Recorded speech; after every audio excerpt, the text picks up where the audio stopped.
My name is Garrett. I'm 28 years old, and I never thought I'd be the one to cause a family crisis.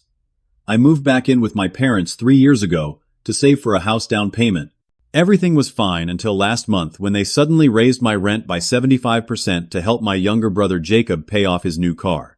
Instead of arguing, I quietly found my own place and moved out while they were away for the weekend. The panic in their voices when they called to find an empty room was something I'll never forget. Before I dive into this story, drop a comment letting me know where you're watching from, and hit that like and subscribe button if you've ever had to make a tough choice to protect your own future. I was always the responsible one in our family. While growing up in a middle-class suburb of Chicago, I worked hard through high school and got accepted to a good state university where I studied computer science. College wasn't easy for me financially. Unlike Jacob, I didn't get much help from my parents. I worked part-time jobs throughout my 4 years, took out reasonable student loans, and graduated with honors, despite the heavy workload. After graduation, I landed a solid job as a software developer at a mid-sized tech company. The pay was good, but not amazing for someone starting out in the industry. Still, I was proud to be financially independent. I created a strict budget, lived with roommates in a modest apartment, and focused on paying down my student loans. By the time I turned 25, I had managed to pay off about half of my $30,000 in student debt. But I also started thinking about my long-term goals. Housing prices in our area were rising fast, and I knew if I wanted to buy my own place someday, I needed to start saving aggressively for a down payment. That's when my parents Robert and Linda suggested I move back home. Their pitch seemed reasonable at the time. They offered to charge me $1,000 in monthly rent, which was below market rate, but still fair. This would allow me to save an extra $500 each month compared to what I was paying for my share of the apartment with roommates. Just think about how quickly you could save up for your own place, my mom had said during Sunday dinner. And it would be nice to have you around the house again. Dad nodded in agreement. You're a responsible adult now. We'll respect your privacy, and you can come and go as you please. The arrangement seemed perfect. I would get to save money faster, and they would get some help with their mortgage. I calculated that with aggressive saving, I could have enough for a down payment within 2 to 3 years. What I didn't fully appreciate at the time were the early warning signs of my parents' favoritism toward Jacob. He was 4 years younger than me and had just graduated from college with a business degree. Unlike me, Jacob had his entire education paid for by our parents. They covered his tuition, housing, meal plans, and even gave him a monthly allowance for extras. Their explanation was always that Jacob isn't as naturally disciplined as you are, Garrett. He needs more support. This was their way of saying that because I was responsible, I deserved less help. It didn't make sense, but I had long ago accepted this as part of our family dynamic. When I moved back home, Jacob was still living there too. He had his own room on the second floor while I took the finished basement, which offered more privacy. My space included a bedroom area, a small sitting room, and a bathroom. It wasn't luxury, but it was comfortable and relatively private. The initial arrangement worked well. I paid my rent on time, contributed to household chores, and kept to myself most evenings. I would often work late at the office or go out with friends. On weekends, I sometimes joined family activities, but also maintained my independence. Those first few months actually rekindled some good memories. Mom would occasionally make my favorite meals, and Dad and I bonded over weekend projects around the house. We installed a new water heater together and repainted the garage. These were the kinds of normal, healthy family interactions I had hoped for. Jacob, meanwhile, landed an entry-level marketing job. His salary wasn't much different from what mine had been when I started, yet his lifestyle was dramatically more extravagant. He bought designer clothes, went out to expensive restaurants multiple times a week, and took weekend trips with his friends. He was clearly spending beyond his means, but our parents never seemed concerned. "He's young," Mom would say, whenever I hinted at Jacob's spending habits. "He needs to enjoy life a little before settling down." Dad was equally dismissive. "Everyone has their own path, Garrett. Not everyone wants to pinch pennies like you do." Their comments stung because they mischaracterized my financial responsibility as some kind of character flaw rather than a virtue. I wasn't pinching pennies out of some neurotic compulsion. I was making strategic decisions to secure my future. Still, I tried to maintain a positive outlook. I was making progress toward my goals, adding to my savings account every month. My student loans were shrinking steadily. I had a clear timeline for moving out and buying my own place. Things were on track even if the family dynamics sometimes made me uncomfortable.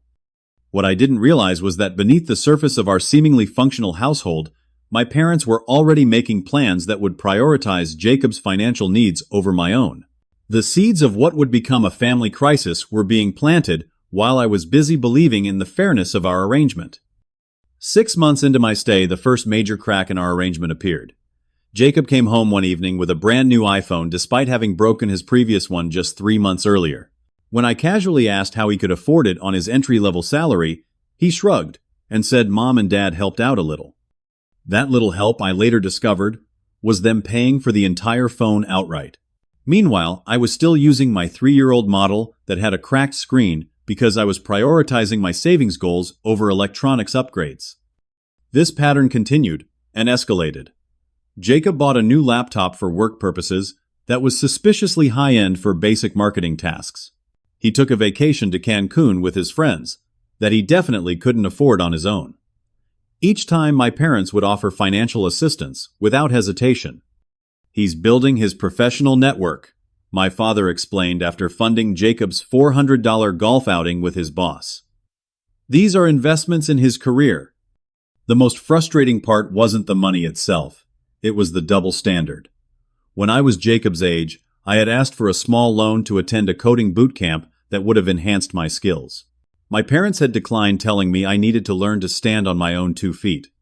Yet Jacob's golf games and beach vacations were somehow essential career investments.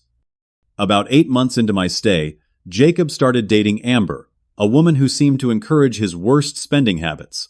She worked in fashion retail and had expensive tastes. Suddenly, Jacob was buying designer clothes, taking Amber to high-end restaurants, and even talking about luxury weekend getaways. One evening, I overheard my parents talking in the kitchen while I was grabbing a late-night snack. "I'm worried about Jacob's credit card bill this month," my mother whispered. "He said it's almost $3,000. "We can help him out this once," my father replied. "But we should talk to him about budgeting better." I paused in the hallway, waiting to hear if they would follow through with that plan to discuss budgeting with Jacob. Instead, my father added, "Maybe we should ask Garrett to chip in a bit more for utilities. The bills have been higher since he moved in." I quietly retreated to my room, feeling a surge of resentment. The utility bills hadn't increased because of me. If anything, I was barely home most days. The real reason for the increased costs was Jacob and Amber constantly running the hot tub, leaving lights on, and cranking the air conditioning to Arctic levels during summer. The next day, my mother casually mentioned that they were adjusting the household expense contributions. My monthly payment for utilities would increase by $50, while Jacob's would remain the same. When I pointed out that I used far fewer utilities than my brother, she dismissed my concern. "You make more money than he does, Garrett. Family helps family." That became their mantra whenever I questioned the unfairness. Family helps family. The problem was, I seemed to be the only one expected to do the helping. Things came to a head during a Sunday family dinner. We were all seated around the table when Jacob cleared his throat dramatically. "So I have some news," he announced, glancing at Amber, who was also joining us that evening. "I kind of maxed out my credit card last month." Instead of expressing concern or disappointment, my parents looked at him with sympathy. "What happened, honey?" my mother asked. Jacob shrugged. "Just some unexpected expenses, and I needed to buy a suit for the Henderson client meeting." He turned to Amber and smiled. "Plus, our anniversary dinner was more expensive than I planned." My father nodded understandingly. "These things happen. How much are we talking about?" "About $4,000, Jacob admitted, having the decency to look slightly embarrassed. I nearly choked on my mashed potatoes. $4,000 of credit card debt on top of his car payments, student loans that he wasn't actively repaying, and regular living expenses. How was he functioning financially? "We'll figure something out," my father said, patting Jacob's hand. Then, in what felt like an orchestrated moment, both my parents turned to look at me. "Garrett, we were thinking," my mother began carefully. Since you're doing so well with your savings goals, maybe you could increase your contribution to the household a bit more. Just temporarily, until Jacob gets back on his feet. I set down my fork and took a deep breath. I'm already paying rent and increased utilities. What more are you expecting? Just another couple $100 a month, my father said casually, as if he were asking me to pass the salt. Consider it your way of supporting the family. I looked around the table. Jacob was examining his plate, avoiding eye contact. Amber was sipping her wine, seemingly unbothered by the fact that my parents were asking me to subsidize their lifestyle. My parents were watching me expectantly, as if my agreement was a foregone conclusion. I need to think about it, I said finally, knowing that any direct refusal would lead to an argument that would ruin dinner. The rest of the meal passed in uncomfortable small talk. After helping clean up, I retreated to my basement apartment and opened my budget spreadsheet. The additional contribution they wanted would set my house savings plan back by months, if not years. It wasn't just about the money, it was about the principle of the thing. That night, I lay awake, thinking about my options. I could refuse and deal with the family tension. I could agree and watch my carefully constructed financial plans crumble. Or I could start looking for another place to live. By morning, I was leaning toward the third option. If my parents no longer intended to honor our original agreement, perhaps it was time to reconsider the entire living arrangement. 3 weeks after the uncomfortable family dinner, my parents called another family meeting. This time Amber wasn't present, and Jacob looked unusually serious. We gathered in the living room on a Tuesday evening, after I returned from work. We need to discuss the household financial situation. My father began, sitting stiffly in his recliner. My mother sat on the couch beside Jacob, while I took the armchair across from them. Already the seating arrangement felt like them versus me. As you know, my father continued, we're all dealing with rising costs these days. Inflation, increased property taxes, higher grocery bills. He cleared his throat, and as a family, we need to adjust accordingly. I nodded cautiously, wondering where this was heading. We've decided that we need to raise the rent for your basement apartment. My mother interjected, her voice artificially cheerful, as if she were announcing a trip to Disney World rather than a financial burden. Starting next month, we're increasing it to $1,750. The figure hit me like a physical blow. That was a 75% increase from my current $1,000 rent for a basement apartment. In my parents' house. That's more than market rate for a one-bedroom apartment in this area, I said, trying to keep my voice level. I could rent my own place for less than that. But this includes utilities and our home-cooked meals, my mother countered weakly. Actually, I already pay extra for utilities, I reminded her. And I cook for myself most nights because of my work schedule. My father shifted uncomfortably. The point is, we need the additional income right now. I looked at Jacob, who was studying his fingernails intently. Is this about Jacob's credit card debt? The silence that followed was confirmation enough. Jacob's car is also at risk of being repossessed, my mother finally admitted. He's 3 months behind on payments. I turned to my brother. You bought that car less than a year ago. How are you already 3 months behind? Jacob finally looked up, his expression, a mixture of embarrassment and defiance. Things have been tight lately. The job doesn't pay as much as I expected, and there are lots of expenses. Like weekend trips to the lake house with Amber, I asked, recalling the photos he'd posted on social media the previous month. That's not fair, my mother interjected. Jacob works hard. So do I countered. But I also live within my means.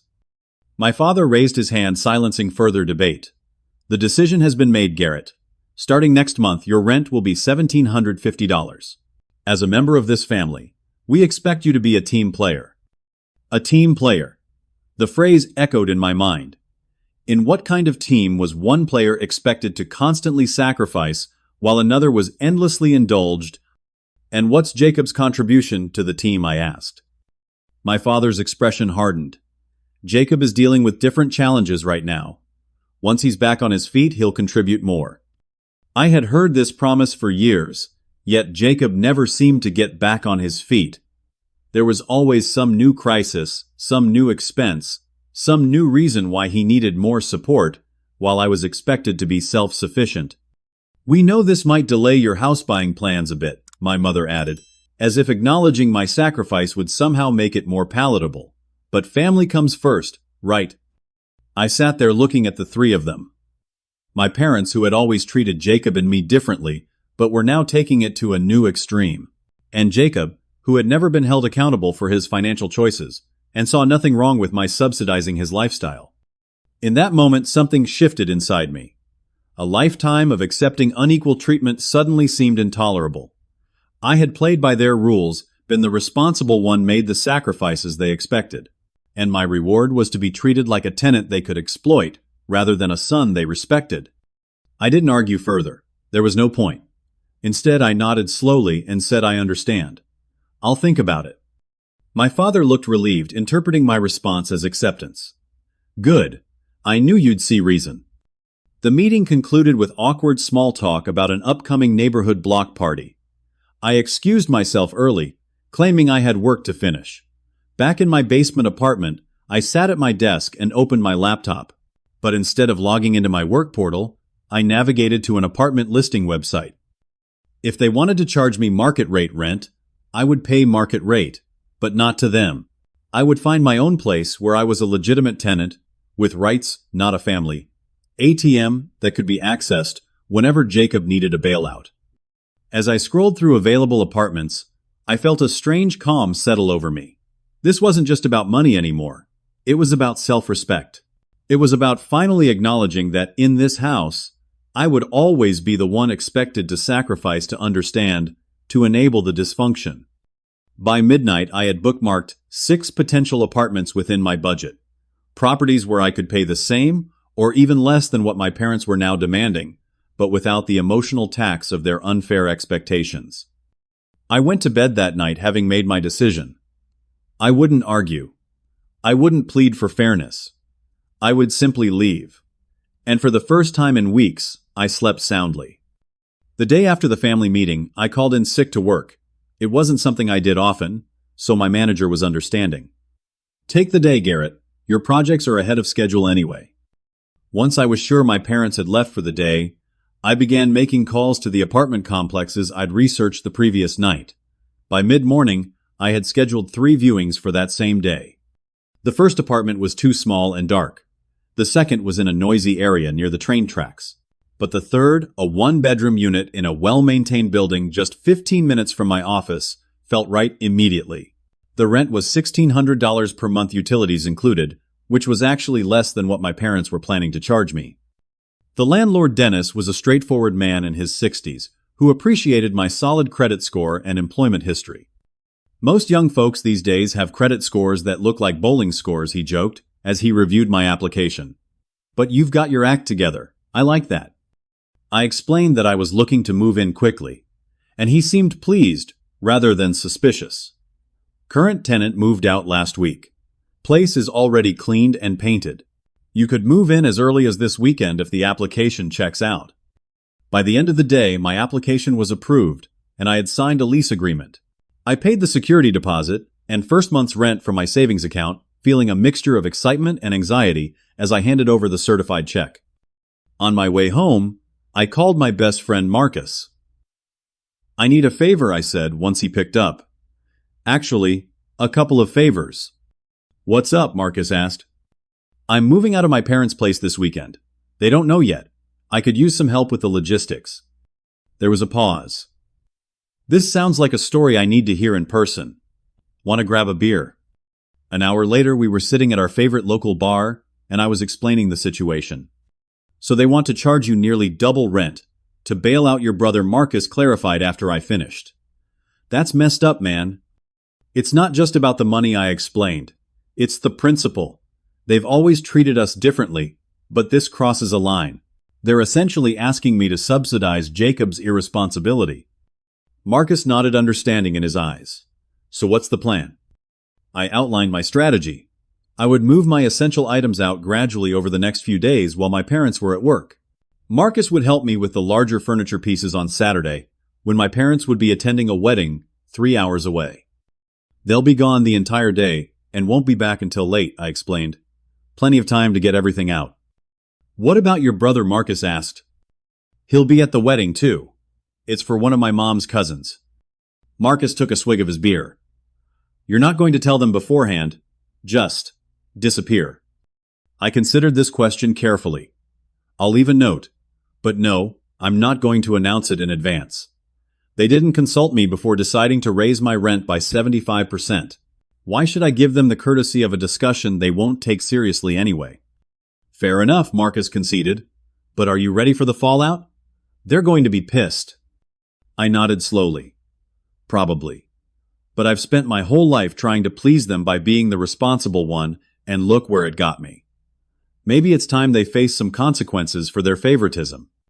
Over the next 3 days, I executed my plan methodically. Each morning after my parents left for work, I would load my car with boxes of books, clothes, and personal items, then drive them to my new apartment during my lunch break. By Friday, all of my smaller possessions had been relocated. I also spent time calculating exactly how much I owed my parents. I was paid up on rent through the current month, but I wanted to be precise about any additional expenses. I didn't want them to have any legitimate financial grievance against me. On Friday night, my parents mentioned the wedding they would be attending the next day. We'll be leaving around 9 in the morning, my mother said during dinner. The ceremony starts at 1, but with the drive and getting settled at the hotel, we need to leave early. You sure you don't want to come? My father asked, though it sounded more like a formality than a genuine invitation. I've got plans already, I said vaguely. Send them my best wishes. Jacob chimed in from across the table. Amber and I are staying overnight at the hotel. They've got a great brunch on Sunday. Of course, they were extending the one-day event into a mini vacation. I wondered who was paying for their hotel room but didn't ask. That night, I wrote my note to my parents. I kept it simple and factual. Mom and Dad, I've found my own apartment and have moved out.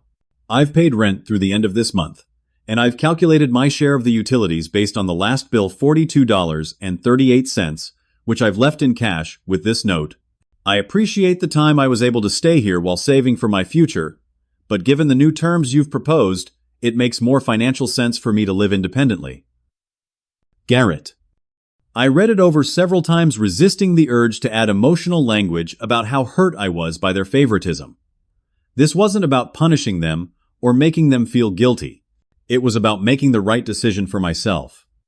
Saturday morning arrived bright and clear. My parents were up early, packing last-minute items for the wedding. I stayed in my room pretending to sleep in until I heard their car pull out of the driveway at 8:45 a.m. Jacob had left earlier to pick up Amber.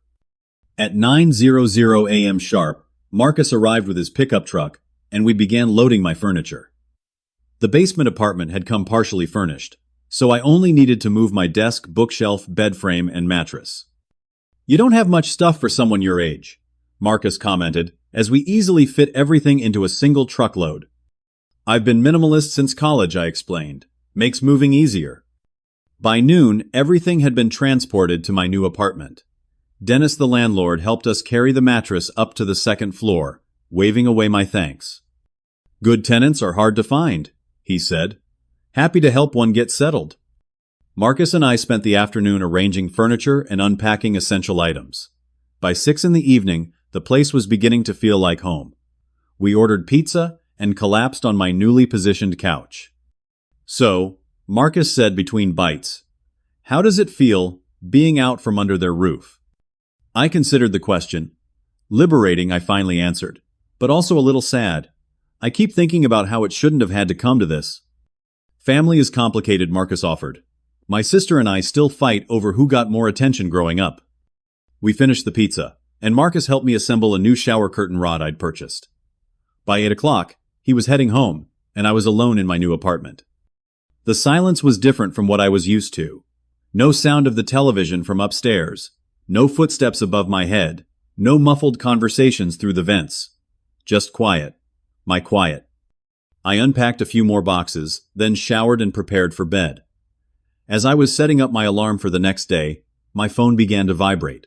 It was after 10, which meant my parents had likely returned home and discovered my note.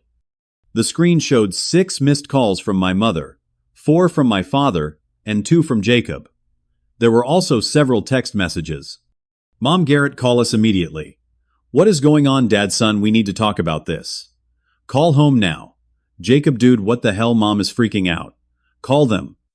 I set the phone aside without responding. Tomorrow would be soon enough to deal with the fallout. Tonight, I needed to process my own feelings about this major life change. As I lay in bed in my new apartment, I felt a complex mix of emotions. Relief at having taken control of my situation. Pride in standing up for myself. But also, a deep sadness that my family relationships had deteriorated to this point. Eventually, I drifted off to sleep, my phone continuing to buzz occasionally on the nightstand beside me. Sunday morning brought a sense of surreal calm.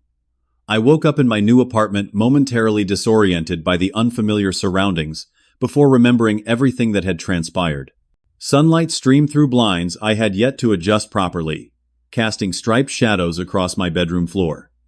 My phone showed 17 missed calls and over 30 text messages. I scrolled through them briefly, noting the progression from confusion to concern to anger. The most recent was from my father at 1:38 a.m. Your mother is beside herself. The least you could do is let us know you're safe. That was fair. Whatever my grievances causing them to worry about my physical safety wasn't my intention. I sent a brief text to both parents, I'm safe and well. Moved into my new apartment. We'll call later today after I'm settled. Within seconds, my phone rang. My mother, I let it go to voicemail, not ready for that conversation yet. I spent the morning continuing to unpack and organize my new space. The apartment was simple but functional. The living room had good natural light, the kitchen was small but updated, and the bedroom could comfortably fit my queen-sized bed and dresser. It was nothing fancy, but it was mine, and there was a profound satisfaction in that knowledge. Around noon, there was a knock at my door. For a moment I panicked, thinking my parents had somehow tracked down my new address. But when I checked through the peephole, it was only Dennis, the landlord. Just checking to see if everything's working properly, he said when I opened the door. Heat, water, appliances, all good. Everything's great, I assured him. Thanks for asking. He nodded, seeming pleased. If you need anything, I'm just downstairs in 1 Ampere. Don't hesitate. After he left, I finished arranging my home office setup. As a software developer, having a functional workspace was essential. I positioned my desk near the window for natural light, set up my dual monitors, and organized my reference books on the nearby shelf. By mid-afternoon, I felt ready to face the inevitable confrontation. I sat on my new couch, took a deep breath, and called my parents' home phone. My mother answered on the first ring. Garrett, is that you? Yes, Mom. It's me. Where are you? What is going on? We came home and found your note and your room empty. We've been worried sick. Her voice contained equal parts relief and indignation. I could hear my father in the background asking if it was me. I moved out, I said simply. As I explained in the note with the new rent amount you proposed, it made more sense for me to get my own place. But to leave without discussing it with us first, to just disappear, that's not how family treats each other, Garrett. The irony of her statement wasn't lost on me. I felt the same way when you decided to raise my rent by 75% without any real discussion. I replied, keeping my voice level. That didn't feel like how family treats each other either. Put your father on speaker, she said, ignoring my point. There was some fumbling with the phone, and then my father's voice joined the conversation. Son, I don't understand why you'd do something so drastic without talking to us. First he began his tone. That of a reasonable man dealing with an unreasonable situation. If the rent increase was too much, we could have discussed alternatives. Really, I asked. Because when I raised concerns during our family meeting, you said the decision had been made. You called it final. There was an uncomfortable pause. We were just trying to help your brother through a rough patch, my mother finally said. You know Jacob struggles with money management. I know, I acknowledged. He's been struggling with it for years. And your solution has always been to enable his behavior while expecting me to pick up the slack. That's not fair, my father protested. Isn't it? When was the last time you asked Jacob to be more responsible instead of asking me to compensate for his irresponsibility? Another silence followed. Where are you staying? My mother asked, changing the subject. Is it safe? Do you need anything? I'm fine, I assured her. I found a nice one-bedroom apartment closer to my office. The rent is actually less than what you were planning to charge me. You could have just told us you were looking for your own place, my father said, his voice taking on a hurt tone. We would have understood. I doubted that very much, but didn't say so. I needed to make this decision for myself, I said instead. And I needed to do it without emotional pressure or guilt trips. When can we see your new place? My mother asked. Not right away, I replied. I need some time and space to settle in and process everything. Process what? That you abandoned your family without warning. My father's voice had an edge now. I didn't abandon anyone. I moved out of a living situation that had become financially exploitative. Exploitative. We're your parents, not landlords. Then why were you charging me above market rent to subsidize Jacob's car payment? The conversation continued in this circular fashion for another 20 minutes. They oscillated between expressing concern for my well-being and indignation at my methods. I maintained my calm, repeating my position without allowing myself to be drawn into an emotional argument. Finally, I said I need to finish unpacking. I'll call again in a few days when things have cooled down. Garrett, wait. My mother began, but I had already said goodbye and ended the call. Almost immediately, my phone buzzed with a text from Jacob. Thanks a lot for making Mom cry all weekend. Real mature. I didn't respond. There was nothing I could say that would make him understand my perspective. In his world, he was entitled to endless support and second chances, while I was obligated to be the perpetual safety net. As evening fell, I ordered takeout from a nearby Thai restaurant and ate while watching a documentary on my laptop. The apartment was quiet, except for the occasional sounds from the street below. No family drama, no tension, no walking on eggshells. Just peace. Before bed, I received one final text for the day. This one was from my mother. We love you, Garrett. Please don't shut us out completely. I stared at the message for a long time before responding, I love you too. I just need some time. As I prepared for my first workday from my new home, I felt lighter somehow. The decision to leave had been difficult but necessary. For perhaps the first time in my adult life, I had prioritized my own well-being over my family's expectations. It was both terrifying and exhilarating. Monday morning brought a return to routine, albeit in new surroundings. I woke early, made coffee in my new kitchen, and prepared for work. The commute from my new apartment was indeed shorter, saving me about 20 minutes each way. At the office, I tried to focus on my coding projects, but my mind kept drifting back to the family situation. My phone remained mercifully quiet until lunchtime when it buzzed with a text from my mother asking if we could meet for dinner that evening. I politely declined, saying I had plans, which wasn't entirely untrue. My plan was to continue setting up my new apartment. Around 3 in the afternoon, I was deep in concentration when my colleague Sophia stopped by my cubicle. Garrett, there are some people asking for you at reception, she said, her expression curious. They say they're your parents. My stomach dropped. They had actually come to my workplace. I thanked Sophia and headed to the front of the building, mentally preparing myself for the confrontation. My parents stood awkwardly in the reception area, looking out of place among the modern tech company decor. My mother's eyes were puffy from crying, and my father's posture was rigid with tension. What are you doing here? I asked quietly, as I approached them. You wouldn't answer our calls, my father said defensively. We were worried. I answered your call yesterday, I pointed out, and I texted you this morning. There was no need to come to my workplace. We need to talk, Garrett, my mother insisted, her voice trembling slightly. You can't just cut us off like this. I was acutely aware of the receptionist trying not to obviously eavesdrop and several colleagues walking through the area. This isn't the place, I said firmly. I'm at work. Then when my father demanded, You won't come to the house, you won't meet for dinner, you won't talk on the phone. What choice did we have? I took a deep breath, maintaining my composure. I told you I needed some time. It's been less than 48 hours since I moved out. Showing up at my workplace is inappropriate and unprofessional. My mother's eyes welled with tears. How can you be so cold? We're your family. Mr. and Mrs. Reynolds.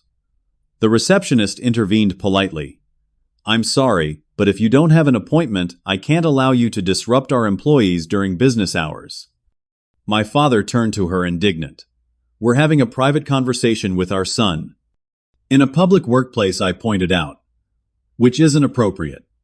Sophia had appeared at my side, her presence, a silent show of support. Everything okay here, Garrett? She asked. It's fine, I assured her, grateful for the backup. My parents were just leaving. We are not leaving until we talk about this properly. My father insisted, his voice rising slightly. I lowered mine in contrast. If you don't leave voluntarily, security will escort you out. Is that really how you want this to go?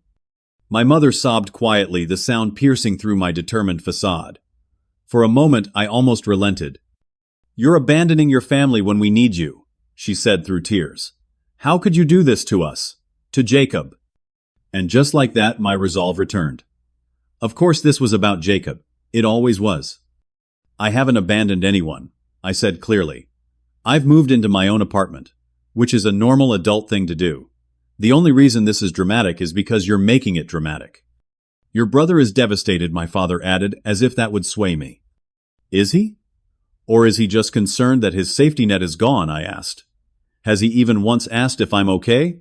Or has he only complained about how my decision affects him? My father had no answer for that. I need to get back to work, I said firmly. I'll call you tomorrow evening, and we can talk then. But right now, you need to leave. They hesitated, clearly, not having expected this level of determination from me. In the past, I would have acquiesced to avoid conflict, especially public conflict. But something had fundamentally changed in me. Tomorrow evening, then, my father finally agreed. 7 o'clock. I'll call at 8. I countered, needing them to understand that I was setting the terms now, and we'll talk for 30 minutes. They left reluctantly, my mother looking back several times, as if expecting me to change my mind and run after them. I returned to my desk feeling drained, but also oddly empowered. Family drama, Sophia asked sympathetically as she walked back with me. Something like that, I admitted. Been there, she said. If you need to talk or just grab a drink after work sometime, let me know. I thanked her, appreciating the simple kindness from someone who owed me nothing. The rest of the workday passed in a blur. When I got home, I found 3 voicemails from Jacob. Unlike my parents' messages, which had been emotional, but at least somewhat concerned about my well-being, Jacob's were entirely self-centered. Thanks for making Mom cry all weekend. Real mature. Dad's talking about canceling their anniversary trip now because they're so upset. Hope you're happy. You need to fix this, Garrett.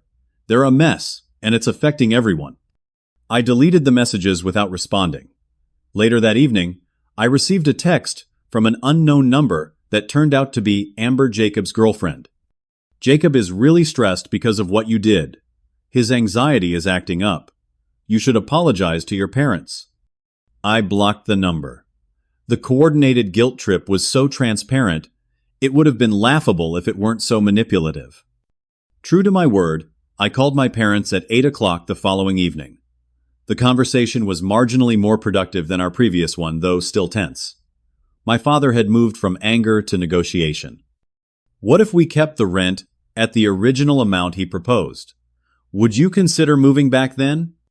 This isn't just about the rent increase, I explained for what felt like the 100th time. It's about the unequal treatment that's been going on for years. It's about respecting me as an adult who makes responsible choices. We do respect you, my mother insisted. That's why we knew you could handle the increase while Jacob couldn't. That's not respect, I countered. That's exploitation of my responsibility while enabling his irresponsibility. We talked in circles for the promised 30 minutes. At the end, nothing was resolved, except that they agreed reluctantly to give me the space I had requested. I promised to come for dinner the following Sunday, a concession that seemed to provide them some comfort. Over the next few days, a pattern emerged. Jacob would send me guilt-inducing texts. My parents would call daily, their approach, varying between guilt concern and occasionally begrudging acceptance. I maintained my boundaries firmly, but kindly. At work, Sophia and I began having lunch together occasionally. She had gone through a similar situation with her family a few years earlier and offered perspective that was invaluable. The hardest part, she told me over sandwiches in the break room, is that they genuinely don't see what they're doing. In their minds, they're just helping the child who needs it more. They don't understand that by doing so, they're hurting both of you. Jacob never learns responsibility, and you feel undervalued. Exactly. I agreed, grateful for her insight. How did you handle it with your family? She smiled. Boundaries. Lots and lots of boundaries. And time. Eventually, they realized I wasn't going to play by their rules anymore, and things shifted. Not perfectly, but better. Sunday dinner at my parents' house was predictably tense. Jacob and Amber were there, both treating me with cold politeness. My mother had made all my favorite foods in an obvious attempt at reconciliation. My father tried to act as if nothing unusual had happened.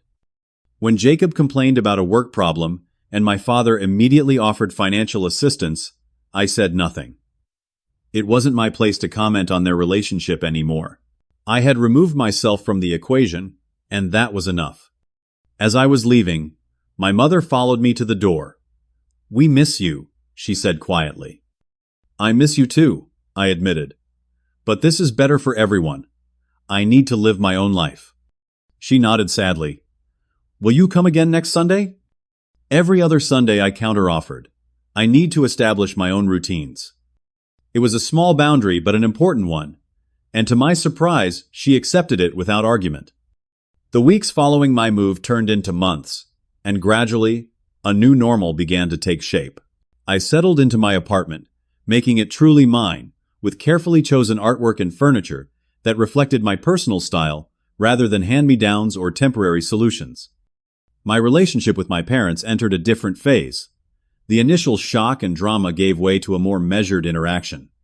I maintained my boundary of visiting every other Sunday for dinner, no more and no less. These visits were sometimes uncomfortable, sometimes pleasant, but always contained within limits I had set. At work, my friendship with Sophia deepened. What had begun as collegial support during a family crisis evolved into genuine connection. We discovered shared interests in hiking and international films, and began spending time together outside of the office. "You seem different lately," she observed one evening as we left a screening of an obscure French documentary. "More confident." I considered her observation. "I feel different," I admitted. Setting boundaries with my family was harder than anything I've ever done, but also more liberating. 3 months after moving out, I received an unexpected call from my father on a Tuesday evening. "Do you have time to meet for lunch tomorrow?" he asked, his tone uncharacteristically hesitant. "Just the two of us." "Curious," I agreed. We met at a diner halfway between my office and his, a neutral territory that somehow made the conversation easier. After ordering, he cleared his throat awkwardly. "I've been doing some thinking," he began, "about the way we've handled things with you and Jacob." I waited, not wanting to interrupt what seemed like a difficult admission for him. "Your mother and I may have enabled Jacob's financial irresponsibility," he continued, "and in doing so, we put unfair expectations on you." It was the closest thing to an apology I was likely to get, and I recognized the effort it took. "What made you realize that?" I asked. He sighed heavily. "Jacob lost his job last week. Apparently he's been showing up late, consistently missing deadlines. When he came asking for money to cover his rent until he finds something new, I started thinking about the pattern we've created. And I prompted when he fell silent. And I told him no. For the first time, I told him he needed to figure it out himself." Pride and uncertainty warred in his expression. He didn't take it well. "I imagine not," I said. "He's never had to face consequences before." My father nodded slowly. "We've done him a disservice, haven't we? And you too, but in a different way." "It's not too late to change the dynamic," I offered. "That's what I'm trying to do," he admitted. "It's not easy. Your mother still wants to rescue him. And Jacob, well, he's angry and confused by the change." "Change is hard," I acknowledged. "But necessary sometimes." We talked for nearly 2 hours longer than we had in years. For the first time, I felt like my father was really seeing me as an adult with valid perspectives rather than a child who needed to fall in line with his decisions. As we were preparing to leave, he asked, Are you happy, Garrett? In your new place? Your new life? I considered the question seriously. I am. It was an adjustment at first, but now. Yes, I'm happy. He nodded, something like respect in his eyes. Good. That's what matters in the end. That conversation marked a turning point in our relationship. It didn't fix everything overnight, but it opened a door to more honest communication. My mother took longer to come around. Her protective instincts toward Jacob ran deep, and she struggled to see how her help was actually hindering his growth. But even she began to recognize the need for change after Jacob moved in with them following his breakup with Amber, who had left him when his financial situation deteriorated. He's 30 years old and living in his childhood bedroom, she confided during one of my Sunday visits. This isn't what I wanted for him. What did you want for him? I asked gently. To be happy, secure, independent. She looked at me with sudden understanding. Like you are. 6 months after moving out, I invited my parents to dinner at my apartment. It was the first time they had seen my place, and I could tell they were surprised by how comfortable and well-established it was. You've made a real home here, my mother said, looking around at the carefully arranged living room, the well-stocked kitchen, the bookshelves filled with my collection. I have, I agreed. It took time, but it feels right. During dinner, they asked about my future plans, listening with genuine interest as I explained my continued saving strategy for eventually buying a house, my career goals, and even my developing relationship with Sophia, whom they had met briefly during their workplace visit. She seems lovely, my mother commented. You should bring her to Sunday dinner sometime. Maybe, I said noncommittally, still protective of my new relationship and uncertain about introducing Sophia to the complex dynamics of my family. As for Jacob, our relationship remained strained, but was slowly evolving. After hitting what could only be described as rock bottom, he had begun to take small steps towards self-sufficiency. He found a new job, moved into a shared apartment with roommates, and was learning painfully how to budget. It's harder than I thought, he admitted during one rare phone conversation. I don't know how you've been doing it all these years. One day at a time, I told him, and lots of spreadsheets. He laughed, a genuine sound that reminded me of the brother I had grown up with before the dynamics of favoritism had driven us apart. Maybe you could show me how to make one of those spreadsheets sometime. Sure, I agreed, cautiously optimistic. Anytime. The healing wasn't complete, and perhaps it never would be entirely. Family patterns established over decades don't disappear overnight, but there was progress. Genuine progress that would have been impossible had I not taken that difficult step of removing myself from the situation. In my new apartment, with my financial goals back on track, my career advancing, and new relationships flourishing, I found a peace I hadn't known was possible. Standing up for myself hadn't been easy, but it had been necessary, not just for me, but ultimately for my entire family. The journey taught me that sometimes the most loving thing you can do, both for yourself and for others, is to refuse to participate in destructive patterns. That setting boundaries isn't selfish, but essential. And that true family support means helping each person become their best self, not enabling their worst tendencies. As I look back on that difficult decision to leave, I realize it wasn't really about the rent increase at all. It was about self-respect, about fairness, about finally acknowledging that I deserved the same consideration I had always given others. Sometimes the hardest choices lead to the most necessary growth, not just for ourselves, but for everyone around us. Have you ever had to make a difficult decision to protect your own future? Did your family support you? Or try to hold you back? Share your experience in the comments below. And if this story resonated with you, please hit that like button and subscribe to hear more stories about navigating complicated family dynamics. Remember, setting healthy boundaries isn't selfish. It's essential for your well-being. Thank you for listening to my journey, and I wish you courage in your own.